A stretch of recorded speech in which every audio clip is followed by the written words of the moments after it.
আসসালামু আলাইকুম রহমতুল্লাহ। ভারতের এসআইআরের কারণে হাজার হাজার লোক হাকিমপুরে এবং স্বরূপনগরে ভিড় জমিয়েছে। শিশু থেকে বৃদ্ধ পর্যন্ত এমন ভিড় জমিয়েছে যে বলার অপেক্ষা রাখে না।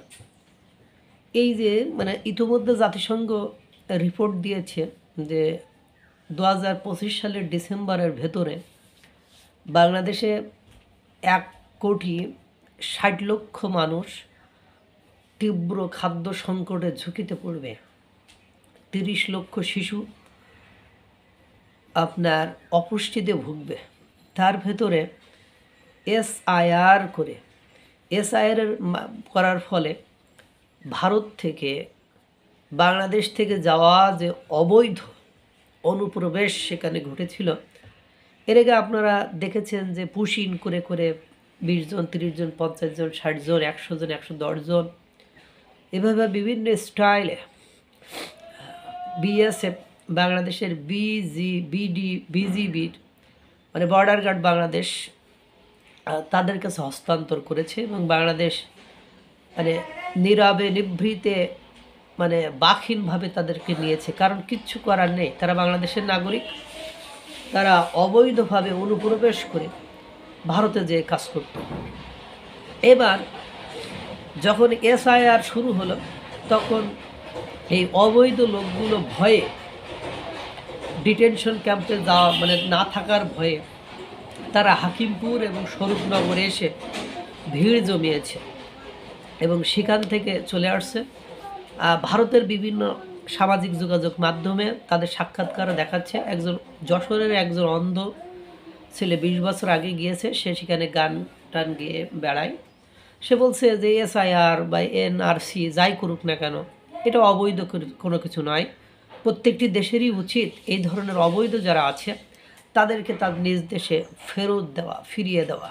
বাংলাদেশের বেকারত্বের পরিমাণ কি পরিমাণ বেড়েছে, লক্ষ লক্ষ মানুষ এখন বেকার। বিভিন্ন কল কারখানা, ব্যবসা বাণিজ্য বন্ধ হয়ে যাওয়ার ফলস্বরূপ যেখানে বর্তমান সময়ে জজের মোবাইল পর্যন্ত ছিনতাই হচ্ছে। এখন এই এসআইআরের ফলে ভারতে থাকা মমতাদির অঞ্চলে থাকা এরা ওই দেশের আধার কার্ড নেই, ভোটার কার্ড নেই, কোনো কার্ড নেই তাদের, তারা অবৈধভাবে সেখানে বাসা বাড়িতে কাজ সহ বিভিন্ন কর্মকাণ্ড করত, সম্পৃক্ততা তাদের ছিল। দেখলাম মায়ানমারের ব্যক্তিও ভারত হয়ে সেখানে গিয়েছে এবং সে স্বীকারও করেছে।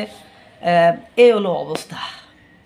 বাংলাদেশের এখন হাকিমপুর আর শরীফনগরে যারা আছে তাদের সব কাগজপত্র পরীক্ষা নিরীক্ষা করে যাতে করে ভারতের কোনো লোক ভয়ে ডিটেনশনের ভয়ে আবার চলে আসলে আবার এরা যাতে ওরা যেমন আমাদের উপর চাপাই দিচ্ছে, আমাদের বোঝাটাকে আমাদের কাছে ফেরত দিচ্ছে, বাংলাদেশের কাছে ফেরত দিচ্ছে, এটা যাতে করতে না পারে এজন্য তারা পরীক্ষা নিরীক্ষা করে যাদের কোনো কাগজপত্র নেই, যাদের ওই দেশে থাকার কোনো অধিকারই নেই, তাদেরকে বিজিবির কাছে, বর্ডার গার্ড বাংলাদেশ বিজিবি যারা ওনাদের কাছে হস্তান্তর করেছে। এই হলো চিত্র। এদের এই ভোট ব্যাংক হিসাবে নাকি কাজ করতো মমতাদি এদেরকে আশ্রয় প্রশ্রয় দিয়েছে এবং তাদেরকে ইউজ করেছে ভোট ব্যাংক হিসাবে। এগুলো দেখতেও কেমন লাগে, শুনতেও কেমন লাগে।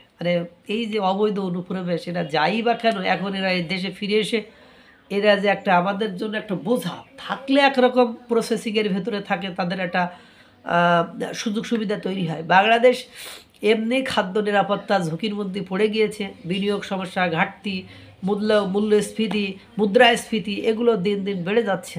তার মধ্যে এসআইআরের ফলে শিশু থেকে বৃদ্ধ পর্যন্ত বাংলাদেশে যে পরিমাণ ঢুকছে তাতে করে বাংলাদেশের অবস্থা যে চরম খারাপ এবং মহা বিপদের দিকে চলে যাচ্ছে এই হুড়মুড় করে ভারত থেকে বাংলাদেশে ঢোকার কারণে।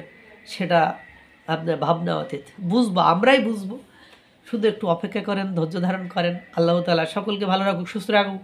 আসসালামু আলাইকুম ওয়া রাহমাতুল্লাহ।